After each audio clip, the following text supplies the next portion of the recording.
Yeah, B is going into middle school also, but her middle school starts in 7th grade. Yeah. Um, so we'll see. She has summer homework, and I am very, very tired of 7th grade math already. And we are 2 days in of Oh, summer, but she's been fun. doing it since last week. So I do not know, because she's not allowed to use calculators, and they have different math procedures than, Oh, yeah. and so I don't want to confuse her. And I also know the advanced way to do it, but I don't remember the 7th grade way to do it. And I'm having a hard time. So I'm YouTube it. Just trying. YouTube it. Yeah, so I'm basically like, so how would you solve it? And that usually gets her started, and then I can kind of see where she's going typically, but like I cannot help her at all with her literature homework because I have not taken a single lit course since 2005, since I was in high school, because I took the AP test and got a 5. So I did not have to take any in college. Okay, what is the literature homework? They have to read 2 books, and they have to do like annotations and something else. And I was like, I don't remember how to write those. Good luck. Oh, because I just started a list today of summer reading for my kids, and there's a couple stories. B is reading Peak and The Hate You Give. Ooh, The Hate You Give. That's gonna be good. Yeah. Okay, so these are some of these stories are stories that I had read in the 5th grade, 5th and 6th grade, and had like I just think about even to this day. All Summer in a Day by Ray Bradbury. Mm-hmm. Do you remember that one? It's a classic. Yes. Yes. Harrison Bergeron by Kurt Vonnegut. I'm like, they're just giving out Vonnegut stories in the freaking 5th grade. That I guess they were. lives rent free in my brain. Okay, great. And there's a couple more. I still need to like look them up. Okay, also I say look things up, and the children say search it up. That's odd. And I'm like, just what? says search it, but yeah. And I even Google heard it. like YouTubers say search it up too. So I'm like, what's happening? New vernacular coming at you hot. Yeah. And then Adam put on the list. Oh, I put the Scarlet Ibis on the list because I think that one could have some really good imagery. Do you say ibis? I always thought it was ibis. It probably is ibis. Like it's a bird, right? I'm not sure, it's the bird. but okay. I'm pretty sure it's ibis, but I might be wrong. You know, I think I've just like that read it more than I've said it. Bawl my eyes out in class in 6th grade. I'm legit traumatized. Everyone laughed at me. I am not kidding. I bawled my eyes out because we read it out loud in class. Yeah, that would be like, that is a pretty heavy. I mean, all of these stories are like pretty heavy for like 5th grade, but like, you know, what's a little trauma? Grow up nice and strong. That was legit trauma. Like, I'm about to spoil this book. If you don't want the Scarlet Ibis spoiled for you, like, his brother has mental deficits, and he is very resentful that he's having to watch him. And his brother trips and falls and basically bleeds to death. And it describes because he left him outside by himself in a storm.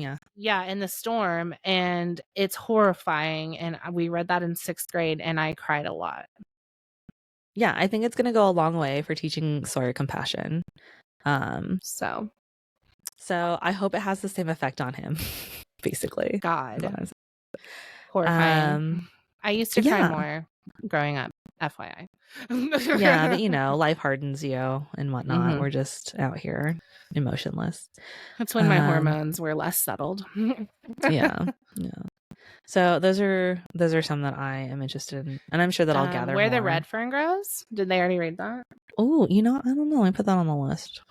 That also made me cry a lot. I had mono and I read it at home in the 5th grade. I don't think I read that one. Is that the one about The dogs. the dogs? Okay. And then the one about the rabbits or the bunnies, that one is Watership Down or something. Watership Down. They're not old enough for that. Okay. That's more Adam put like B's age. Yeah. Adam put The Hobbit on this list, and I was like, I didn't even read The Hobbit till I was in high school. I was like, I don't know if that's pretty long. They can't read that by themselves, right? Like, right, yeah. I was gonna put like Little House on the Prairie. And he's got the fucking trilogies. 3 Kings, 2 Towers, whatever. Yeah, that's pretty dense for them to get through by themselves. Maybe like 8th grade. Mm-hmm. Yeah, he also put Adventures of Tom Sawyer, which is whom Sawyer is named after. So I think that's an appropriate book to. Yeah, as long as you guys can discuss the racism. Oh shit, I forgot about that. I think it'll be, we'll just open that conversation. Yeah, he's pretty, I think, knowledgeable he's pretty hip to the game of like, social equality. So we can discuss how he just might not know the words that they use in it. He listens to a lot of rap these days. He might. Okay. Okay, it's about Native people, so he might not. Oh, yeah. We don't live in Kansas anymore, so he definitely hasn't been exposed. Definitely not. But yeah. So that's our kids. Should we get into book check for ourselves? Yeah. What are you reading right now? Okay, so I just finished 2 books. One is called The Lost Apothecary, by Sarah Penner. That was, I'm not mad at that book. I listened to it as an audiobook, and it takes place in like old-timey London where people would poison their husbands to death, and it was a good story. I liked it. The second book that I just finished is called Draw Down the Moon by PC Cast and her daughter Kristen Cast, who are both out of Oklahoma, by the way. This was a YA novel. I didn't realize it was YA. I thought it was going to be more of like an adult novel. And it also broke my rule of waiting until the entire series is released before reading it. So it was book 1 of 2. It literally just came out in April. And I don't know if I'm going to go back to read the second one, but it was okay. I think it was like good for like a YA novel, but I thought I was expecting something different. So there you go. Fair enough. I'm actually kind of reading a lot all at once. My attention span has been kind of short because my migraines have been really bad because it is storm season in Oklahoma. So let's see. I finished a few of my Dragon series books. So I am still in the middle of that series. And it is by G.A. Aiken once again, and now I think I'm on the 5th one. I finished a book called The Perfect Fit by Sadie Kincaid, and that is super spicy, and it's a why choose. So that every trigger warning, all the things. So just FYI, I warned you. And then on audio, I started reading this book called Legacy, and it's about medical racism, and it was written by a Black doctor, and I just started it, so I will follow up next recording with how it is. And I am still reading or listening to City of Bones, and I'm almost finished with it, so I will probably start that second book of that. I only have like 4 hours left of that, so it'll be soon. Nice. Have you read the what is it, ACOTAR, A Court of Thorns and Roses? Yes, many times. I've been like seeing it pop up on like Book Talk quite a bit recently. So the first one, okay. So the first A Court of Thorns and Roses was the first book in that series, and in my opinion, it was clear she wrote that when she was very young. I think she was 19 when she wrote it. Wow. And, yeah. So that is the worst book in that series. But after that, they're much better. Yeah. Oh, So interesting. if you want to read that series, you have to read the first book, and you have to get through it. Like it is a Ringing retelling. endorsement. Yeah. No, I can't say enough good things about Sarah J. Maas. I love her books. I've read every single book she's written, but that book, it's a retelling of Beauty and the Beast. But again, I am literally, or not quite literally, but basically twice the age that she was when she wrote that, right? So I am reading it and I'm like, come on. Like, come on. Yeah. But it's still really good, and especially if you like fairy tale retellings, I would recommend it. And then after that, like the series just gets better and better in my opinion. And it's not technically done being written, but I'm out. No, wait. But if you just finish through the fourth one, like it basically she was finished and then she decided to continue it on later. So she added like a novella to kind of open it back up. So you can read it as completed if you wanted. I'll consider it. I'll consider it for my summer reading list, but yeah, you'll get through it pretty fast. But she okay. also has a different series called Throne of Glass, and it is complete. Okay. I also am about to get into my summer TV binge since the kids are going to be going to grandma's. About what shows we're watching. What show Yes. are you thinking about? Well, I'm saving the latest season of Bridgerton until the second part has come out, which will be like June 16th or something. So the kids will be like in Kansas by then. And then I also need to finish the first season of House of the Dragon. So I can be ready when the second season comes out. Okay. So I already watched the first half of season 3 of Bridgerton. And then I am literally the worst because I jump from show to show because I have no attention span when it comes to TV. So I started watching Shameless and then I got bored with that and I moved on. I started watching this show called The Rookie because hilariously enough, B and I are ACAB, but we love crime procedurals. Well, also, those cops are usually like the idealized version of what. Well, and I love Nathan Fillion, so.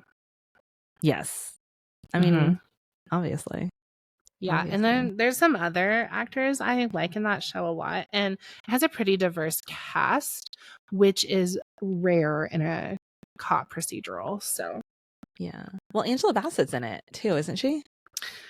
Never ask me an actor's name. Like, it's a miracle I remembered Nathan Fillion's name. Like, I might be thinking of a different cop show. Yeah, do not ask me. Like, but Nathan Fillion might be the only white guy in that show. Yeah, potentially. Potentially. Yeah. Interesting. I've been thinking about starting up Grey's Anatomy again from like the top with the kids. Because I feel like the early seasons were pretty good. Yeah. I don't know if they're ever going to end that show though. So I don't know if I can like sit through some of the down seasons. Yeah, I always pretty much stop. I mean, you've seen most of them, right? Yeah, I always pretty much stop after George dies because it just goes downhill, or after Izzy leaves. Those are my two main breakpoints.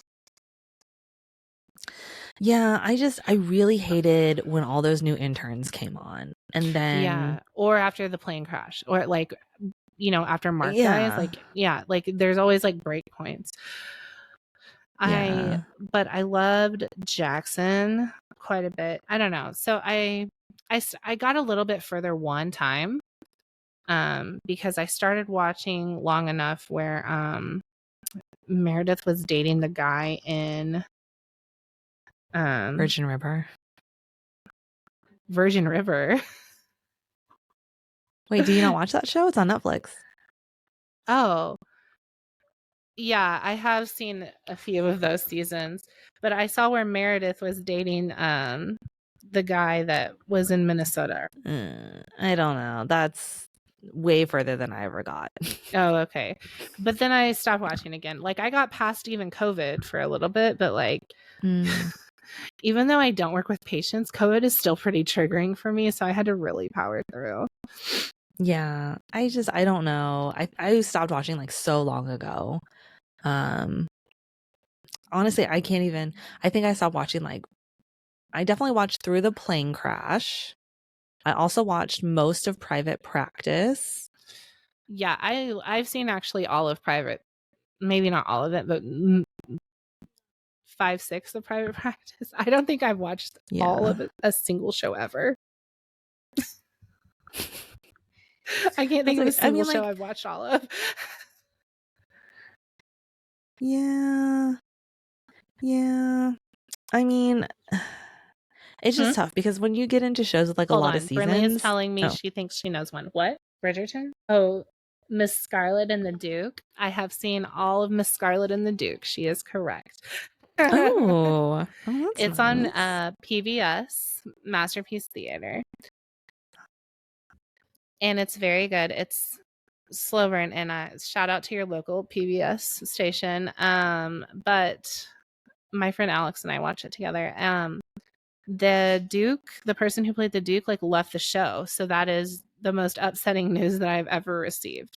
So I don't know what's going to happen to the show. That's pretty rough.